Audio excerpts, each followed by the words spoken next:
That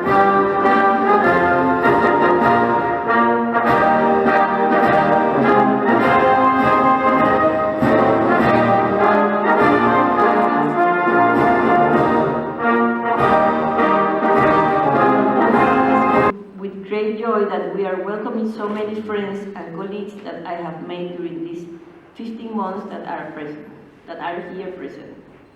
I am honored to have, as representative of the Ministry of Foreign Affairs, a great friend of Panama, Ambassador Leven Gumruk. I practice.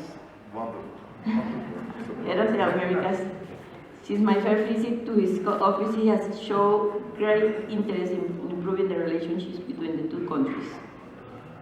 Panama and Turkey have many things in common, although not in size, Panama being a tiny country in comparison to Turkey. Both are bridges that connect oceans. Panama, the Atlantic to the Pacific through the Panama Canal and the railroad. Turkey, the Black Sea to the Mediterranean through the Marmara and the Aegean Sea.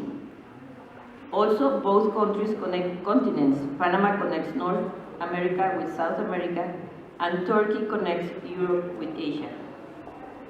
In terms of logistics, both countries are hubs for airlines. Turkey with the magnificent Istanbul airport and Panama with Tocumen airport.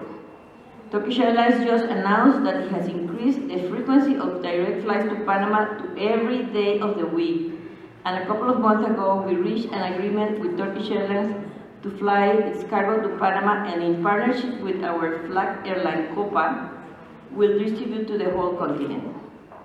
Historically, our destinies have been praised by great men, such as Simón Bolívar, who in 1821, in his famous Letter of Jamaica, said, "Qué bello sería que el istmo de Panamá fuese para nosotros lo que el de Corinto para los griegos." This phrase translated to English means, "How beautiful it would be if the Isthmus of Panama were for us what Corinth was for the Greeks." Likewise, Napoleon Bonaparte around that time said, "Si la tierra fuera un solo estado, Panamá, Estambul sería su capital. If the earth was a single state, Istanbul should be its capital." Countries that unite continents, the east and the west in Turkey, the north and south in Panama, have increased their friendship and collaboration based on respect and trust. During this year, we have achieved many things with respect to education, commerce, and culture.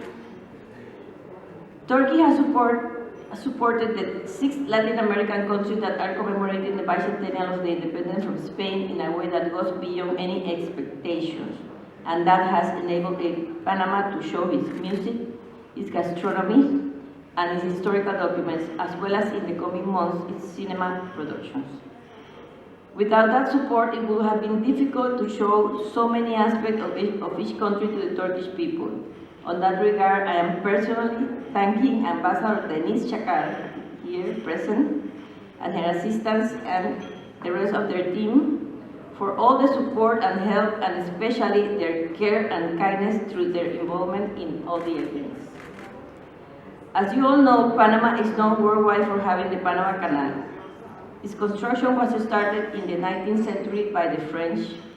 It was finished by the Americans at the beginning of the 20th century, and it opened to maritime traffic in 1914. Unfortunately, the Americans owned the canal since the beginning until the end of the 19th century, and created an American state in the middle of our country. Our most important asset was returned to Panama thanks to the treaty signed in 1977 by former American President Jimmy Carter and the head of state of Panama, Omar Torrijos. I want to offer today a special thought to Torrijos, whose diplomacy and skills to get the support of almost all the countries in the world while he was negotiating the treaties made possible that the Panama Canal returned to the Panamanians without firing a single bullet. And that special thought is more important this year that we are commemorating the 40th anniversary of his death.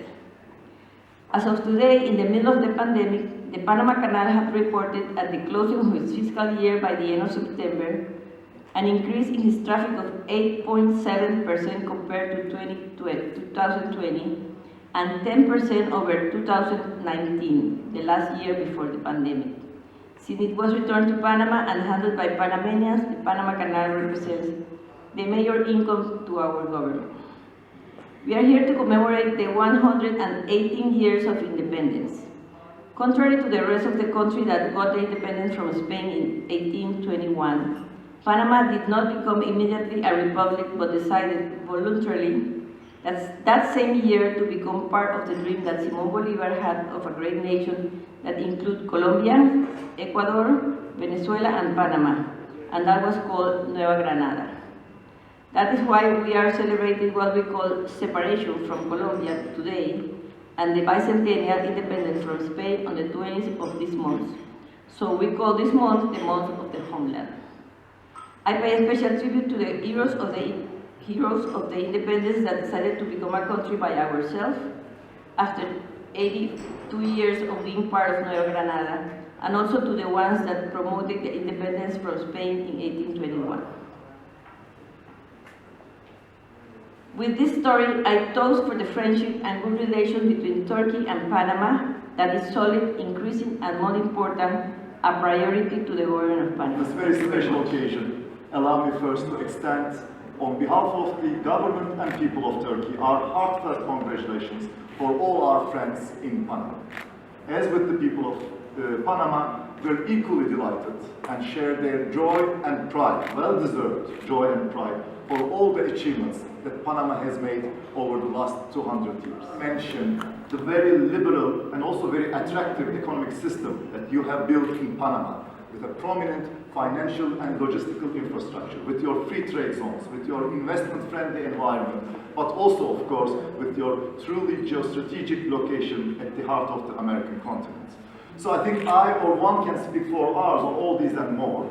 After all, as the Panamanians say, Panama is, let me try my Spanish here, Puente del Mundo y Corazón del Universo, right?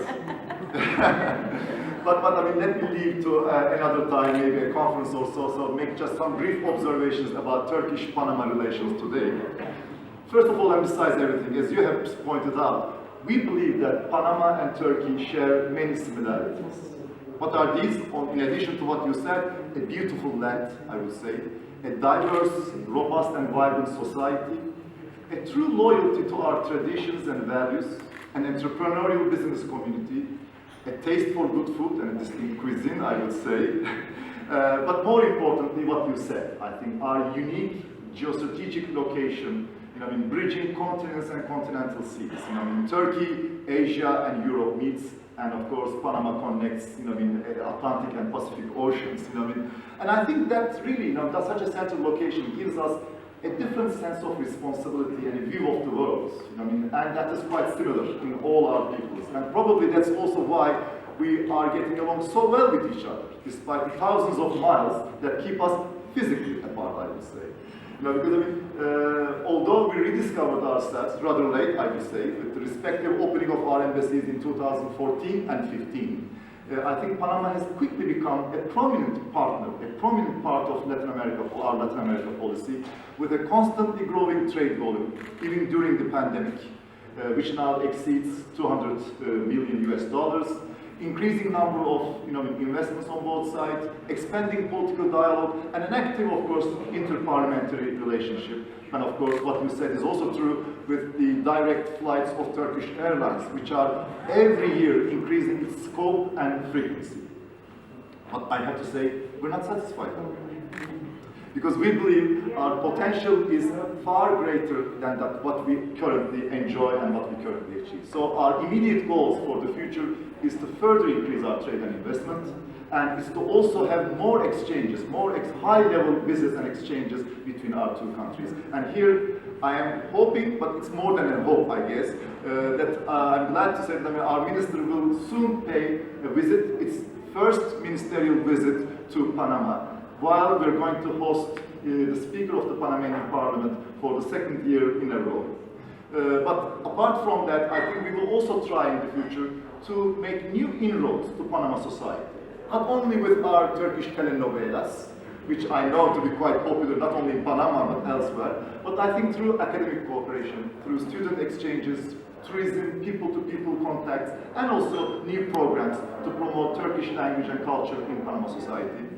And I think lastly, we are also very much committed to exchange and share our experiences on issues of mutual interest, like migration, healthcare, disaster relief, but of course, more importantly, as you have said, as we are to embark upon our historical Canal Istanbul project, I think with this experience and know-how, Panama and Panama Canal will definitely be one of our mentors. So in sum, I believe the future of Turkish-Panama relations is even brighter, because not only there is a real potential, but the commitment to make it real is also mutual.